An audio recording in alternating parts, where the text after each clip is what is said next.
নমস্কাৰ মই জিতেন দাস মই আজি সিম্পল প্ৰেজেন্ট টেন্স নতুবা প্ৰেজেন্ট ইনডেফিনিট টেন্সৰ ব্যৱহাৰ সম্পৰ্কে কিছু কথা আলোচনা কৰিম সাধাৰণতে সিম্পল প্ৰেজেন্ট টেন্স বা present indefinite tense heavy selection আৰু ইউনিভাৰ্সেল ট্ৰুথৰ ক্ষেত্ৰত ব্যৱহাৰ কৰা হয় ইয়াৰ বাদেও বেলেগ বেলেগ ক্ষেত্ৰতো আমি ব্যৱহাৰ কৰোঁ কিন্তু আমি আৰম্ভণিতে ইউনিভাৰ্সেল ট্ৰুথ আৰু হেভি সিলেকশনৰ কথা আমি আলোচনা কৰিম তাৰ আগে আগে কিন্তু আমি এটা কথা জানিব লাগিব যে সিম্পল প্ৰেজেন্ট টেন্সৰ বাক্যৰ গাঁথনিটো কেনেকুৱা সাধাৰণতে সিম্পল প্ৰেজেন্ট টেন্সৰ গাঁথনিটো হৈছে এনেকুৱা যে সাবজেক্টৰ পিছত হয় ভাৰ্বৰ ফাৰ্স্ট ফৰ্মটো বহিব নহলে ফাৰ্স্ট ফৰ্মৰ লগত as বা es বহিব ইউনিভাৰ্সেল ট্ৰুথ মানে হৈছে চিৰসত্য ঘটনা চিৰসত্য ঘটনা মানে কি which is same everywhere in the world all the time মানে যিটো নেকি গোটেই বিশ্বত একে সকলো সময়তে একে হেইটোকে কি বুলি কয় চিৰসত্য ঘটনা বুলি কয় ইউনিভাৰ্সেল ট্ৰুথ বুলি কয় গতিকে এতিয়া মই উদাহৰণ ইয়াত কেইটামান লিখিছো I have written here some examples. The sun sets in the west. The sun rises in the east. The earth is round. Milk is white. 2 and 2 make 4. So, look at this sentence now. The sun sets. Why here sets? The sun or bisot ki sets hoise kyo as hoise verb to bisot? কাৰণটো হল it is because the sun here third person singular number so after the verb we have to put here s তাৰ মানে হল কি যেতিয়া subject to third person singular number হয় simple present টেন্সৰ ক্ষেত্ৰত তেতিয়া ভাৰ্বৰ লগত হয়তো আমি s নহলে es আমি যোগ দিব লাগে ইয়াত সেটৰ লগত কি হৈছে s যোগ হৈছে কি কাৰণে the sun here third person singular number so can you understand okay next the sun rises in the east here the sun also third person singular number so after rise we have to add s that is why it is rises so the sun ইয়াতে third person singular number হেকানে ৰাইজ ভাৰ্বৰ লগত কি হৈছে s যোগ হৈছে যে মনত ৰাখিব লাগিব যে সিম্পল প্ৰেজেন্ট টেন্সৰ ক্ষেত্ৰত যদিহে সাবজেক্টটো থাৰ্ড পাৰসন সিঙ্গুলাৰ নাম্বাৰ হয় তেতিয়া হলে ভাৰ্বৰ পিছত হয় আমি s যোগ দিব লাগিব নতুবা es যোগ দিব লাগিব এইটো কথা আমি মনত ৰাখিব লাগিব we must remember that in the case of simple present tense we must add either s or es after the verb okay next the earth is round we can never write the earth was round the earth will be round যে আমি কেতিয়াও the earth was round লিখিব নোৱাৰো কেতিয়াও আমি the earth will be round লিখিব নোৱাৰো কি কাৰণে because it is universal truth so the tense is always here we have to use simple present tense so since the earth is third person singular number so here is comes okay যেহেতু the earth etu third person singular number গটিকে ইয়াৰ লগত কি হৈছে is হৈছে next milk is white so এইটো হে একে ধৰণৰে কথা this also same next 2 and 2 make 4 but here we don't use any s or es after the verb why because the subject becomes plural 2 and 2 কি হৈছে ইয়াত subject to plural হৈ গৈছে সেই কাৰণে ইয়াত আমি s যোগ কৰা নাই সো দুয়ে দুয়ে 4 হয় ওকে গতিকে মই আৰু কেইটামান উদাহৰণ ইয়াত লিখিছো I have written some examples also number f 7 days make a week so 7 দিনে এসপ্তাহ it is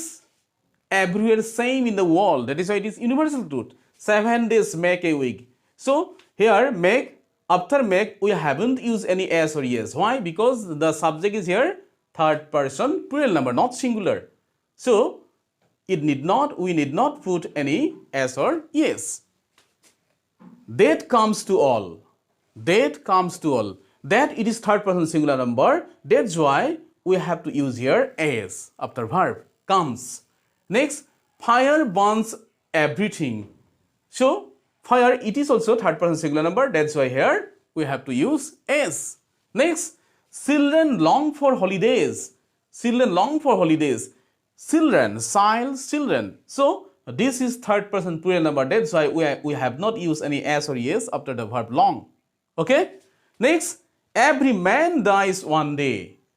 So, every man, it is always singular number, third person singular number. That is why we have to use here as, dies. গতিকে চোৱা 7 days make a week 7 দিনে এসপ্তাহ ইয়াত 7 দিনটো কি আছে এটো প্লুৰেল নাম্বাৰ আৰু সেই কাৰণে ইয়াতে কোনো ধৰণৰ as by as আমি যোগ কৰা নাই ঠিক তেনেকৈ মৃত্যু সকললৈকে আহে এটো মৃত্যুটো থাৰ্ড পাৰসন সিঙ্গুলাৰ নাম্বাৰ সেই কাৰণে আমি কামৰ পিছত কি কৰিছো as যোগ দিছো নেক্সট চিলড্ৰেন ফায়াৰ বাৰ্নস এভৰিথিং জুয়ে সকলোকে পুৰে সেই কাৰণে আমি ইয়াত কি যোগ কৰিছো যেহেতু ফায়াৰটো তোমাৰ থাৰ্ড পাৰসন সিঙ্গুলাৰ নাম্বাৰ সেই কাৰণে as যোগ কৰিছো next children child children childৰ plural number children গতিকে children টো বহু বচন সেই কাৰণে ইয়াত কি হোৱা নাই আমাৰ as by as যোগ হোৱা নাই লৰা ছোৱালীয়ে সদায় বন্ধ বিচাৰে বা লৰা ছোৱালীয়ে বন্ধ বিচাৰে the every man dies one day সকলো মানুহ এদিন মৰে so it is universal it is third person singular number এটো third person singular number আৰু সেই কাৰণে ইয়াত কি হৈছে as by as আমি যোগ কৰিব লগা হৈছে ওকে গতিকে চোৱা গতিকে আমি এই ইউনিভাৰ্সাল টুথ আমি টুথৰ এইবিলাক এক্সাম্পল লিখিলো আৰু ইউনিভাৰ্সাল টুথৰ ক্ষেত্ৰত আমি সদায় সিম্পল প্ৰেজেন্ট টেন্সে ব্যৱহাৰ কৰিব লাগিব we must put simple present tense in the case of expressing any action regarding universal truth so you must remember it next so now habitual action মানে অভ্যাগত কাৰ্য habitual action Radha goes to music school every Sunday so it is her habit to go to music school it is her habit so Radha third person singular number that's why here es the verb goes why here es because after the verb we get o after o es okay goes next he comes to our home once a week. So he third person singular number. That's why here is. It is habitual action. Once a week. That means তাৰ মানে হল কি সপ্তাহত এবাৰ কইতে আমাৰ ঘৰলৈ আহে এটো কি আছিল প্ৰত্যেক ৰবিবাৰে ৰাধাই সংগীত বিদ্যালয়লৈ যায় next Rani always gets up at 5 am. Rani সদায় 5 বজাত উঠে. So it is our habit to get up at 5 am. It is our habit. So here we have used simple present tense and Rani third person singular number. So here we have to add is after get. That is why it is gets. Next, my parents go for a walk every morning. Why? So my parents যেহেতু ইয়াত plural number সেই কাৰণে ইয়াত আমি as by as যোগ কৰা নাই since my parents here third person plural number so we haven't used as or yes after the verb go next Rani and Raj read newspapers daily it is their habit so Rani and Raj here not singular number it is third person plural number that's why we haven't used any as or yes after the verb read তাৰ মানে কি ৰাণী আৰু ৰাজটো plural number হৈ গল সেই কাৰণে আমি reader লগত কোনো ধৰণৰ as by as যোগ কৰা নাই আৰু সেই কাৰণে কি হৈছে যেহেতু এটো অভ্যাগত কাৰ্য সেই কাৰণে কি হৈছে ৰাণী আৰু ৰাজ read newspapers daily হৈছে so okay next now in the case of certain future we use simple present tense. That means simple present tense is used in the case of such action which is formally scheduled, which is called certain future. In that case, we use simple present tense তাৰ মানে হল কি যে সুনিশ্চিত ভৱিষ্যতৰ ক্ষেত্ৰত আমি কি কৰো সিম্পল প্ৰেজেন্ট টেন্স ব্যৱহাৰ কৰো as for example the prime minister of India comes to Assam tomorrow indicates always future but I have written here simple present tense why because it is certain future it is formally scheduled তাৰ মানে prime minister of India অৰ্থাৎ ভাৰতৰ প্ৰধানমন্ত্ৰী কাইলৈ অসমলৈ আহিব এইটো আগতে মানে কি ইয়াক নিৰূপণ কৰি থোৱা থাকে সময়টো আগতে নিৰূপণ কৰি থোৱা থাকে আৰু সেই কাৰণে ইয়াক কি কোৱা হয় সাৰ্টেন ফিউচাৰ বুলি কোৱা হয় অৰ্থাৎ সুনিশ্চিত ভৱিষ্যত বুলি কোৱা হয় আৰু তেনেকুৱা ক্ষেত্ৰত আমি কি ব্যৱহাৰ কৰো সিম্পল প্ৰেজেন্ট টেন্স ব্যৱহাৰ কৰো next the Rajdhani Express arrives at Guwahati at 4 p.m. tomorrow it is formally scheduled that's why here we have to use simple present tense যে ৰাজধানী এক্সপ্ৰেছখন কাইলৈ বিয়লি 4 বজাত গুৱাহাটী পাবহি এইটো চিৰসত্য মানে কি এইটো সুনিশ্চিত ভৱিষ্যতৰ কথা যে এইটো হ'বই ইয়াক মানে আগতে নিৰূপণ কৰি থোৱা থাকে যে কাইলৈ যে 4 বজাত বিয়লি 4 বজাত গুৱাহাটী পাব লাগিব এইটো আগতে নিৰূপণ কৰা থাকে ইয়া টুমৰো মানে দেখিছো আমি টুমৰো হল এটা ভৱিষ্যতৰ সিম্বল টুমৰো মানে অহাকালি তথাপিও আমি ইয়াত কি কৰিছো সিম্পল প্ৰেজেন্ট টেন্স ব্যৱহাৰ কৰিছো তাৰ মানে হল কি যে সুনিশ্চিত ভৱিষ্যতৰ কথা বুজাবলৈ আমি সিম্পল প্ৰেজেন্ট টেন্স ব্যৱহাৰ কৰো next the chief minister of Meghalaya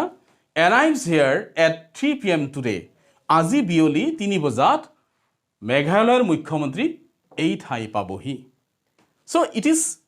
certain future that's why we use here simple present tense যেহেতু সুনিশ্চিত ভৱিষ্যতৰ কথা গতিকে ইয়াত আমি simple present tense ব্যৱহাৰ কৰিছো now in the case of some actions of present continuous tense we can use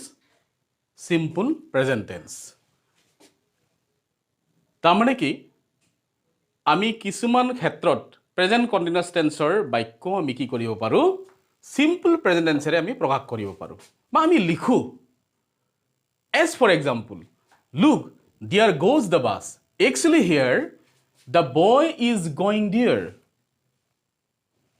next look children play that means look children are playing here comes our hero that means our hero is coming here look the sun shines that means look the sun is shining so all these actions are in present continuous but we have expressed the ideas with the help of simple present tense